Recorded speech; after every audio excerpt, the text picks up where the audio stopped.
ৰাজু দেউৰী ডাঙৰীয়া এক্সিডেণ্ট হ'ল সেই এক্সিডেণ্টটো হোৱাৰ কাৰণেহে গম পালে যে ডিমা হাছাও এলেকাত এনেকুৱা ধৰণৰ কয়লাৰ অবৈধ খনন চলি আছে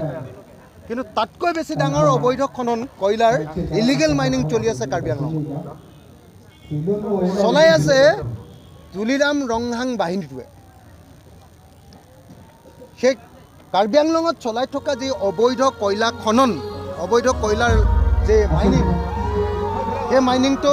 বন্ধ কৰিবৰ কাৰণে আমি দাবী জনাইছোঁ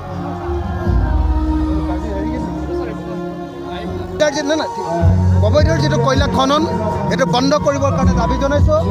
আৰু এইটোৰ ওপৰত CBI এনকুৱাৰী দিবৰ কাৰণে দাবী জনাইছোঁ আৰু মই অসমৰ মুখ্যমন্ত্ৰীক আহ্বান জনাইছোঁ যাতে অসমত কাৰ্বি আংলঙত চলি থকা যি অবৈধ কয়লা খনন তাৰ ওপৰত CBI তদন্ত দিয়া হয় আৰু অনতিবিলম্বে ইয়াৰ যি অবৈধ কয়লা খনন আছে তাক বন্ধ কৰাৰ ব্যৱস্থা গ্ৰহণ কৰা হয় আৰু কিবা আছে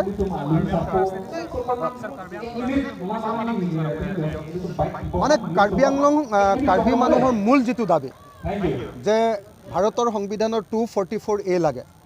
আমি সেই দাবীটোক সমৰ্থন কৰোঁ যে কাৰ্বিসকলৰ অধিক স্বায়ত্ব শাসন লাগে কাৰ্বিসকল অসমৰ আটাইতকৈ পুৰণি অসমীয়া প্ৰথম অসমীয়া অসমৰ কলম্বাছ বিষ্ণুৰা ভাই কৈছে যে অসমৰ কলম্বাছ প্ৰথম অসমীয়া কাৰ্বিসকলেই যদি অসমত যদি স্বশাসন নাপায় নিজে নিজক শাসন কৰাৰ অধিকাৰ নাপায় তেতিয়াহ'লে কোনে পাব গতিকে 244A মই ছাপোৰ্ট কৰোঁ আৰু 244Aৰ কাৰণে হোৱা সকলো সংগ্ৰামক আমি অংশগ্ৰহণ কৰিম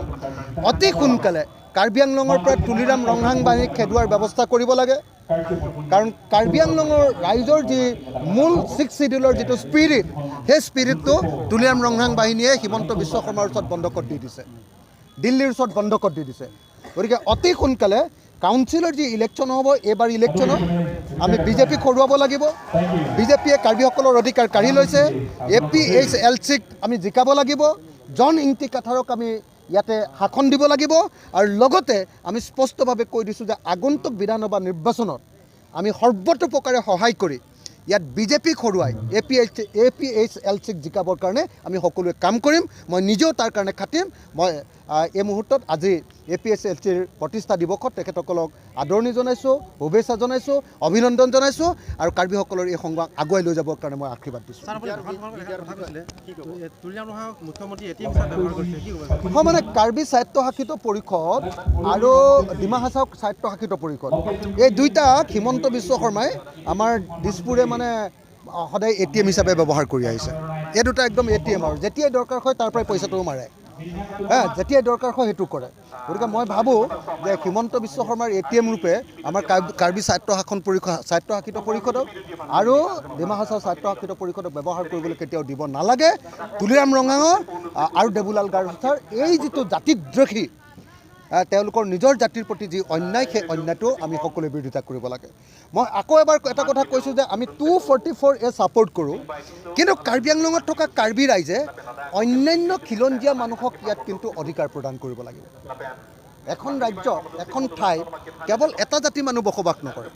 কাৰ্বি আংলঙতো অকল কাৰ্বিসকল বসবাস নকৰে অন্য যি খিলঞ্জীয়া জাতি জনগোষ্ঠী আছে তেওঁলোকৰ প্ৰতিও সমান অধিকাৰ আৰু সমান মৰ্যাদা তেওঁলোকে পোষণ কৰিব লাগিব সেইটোৰ বাহিৰে বাকী সব আন্দোলনতে মই তেওঁলোকৰ লগত আছোঁ তেওঁলোকে সেইটো খালী কৰি দিব লাগিব বেলেগ হয় মানে কাৰ্বি আংলঙত PGR আৰু VGRত বাংলাদেশৰ পৰা অহা আৰু পশ্চিমবংগৰ পৰা অহা কিছুমান বাংলাদেশী আৰু বেংগলী মানুহে তেওঁলোক মুছলমানেই হওক বা তেওঁলোক হিন্দুৱে হওক PGR VGRবিলাক যি ধৰণে দখল কৰিছে এইটো কেতিয়াও মানি ল'ব নোৱাৰে কাৰ্বি আংলঙত থকা PGR VGR আৰু ইয়াৰ ভূমিভাগ সম্পূৰ্ণৰূপে ইয়াৰ কাৰ্বি মানুহৰ আৰু ইয়াত বসবাস কৰা থলুৱা মানুহৰ গতিকে এই অঞ্চলবিলাকত এনেকুৱা ধৰণে বাহিৰৰ পৰা অহা বিশেষকৈ বাংলাদেশীবিলাকৰ হাতলৈ যোৱাটো আমি কেতিয়াও মানি ল'ব নোৱাৰোঁ আৰু ইয়াত বংগ সেনা খোলাটো আমি কেতিয়াও মানি ল'ব নোৱাৰোঁ কাৰ্বি আংলঙত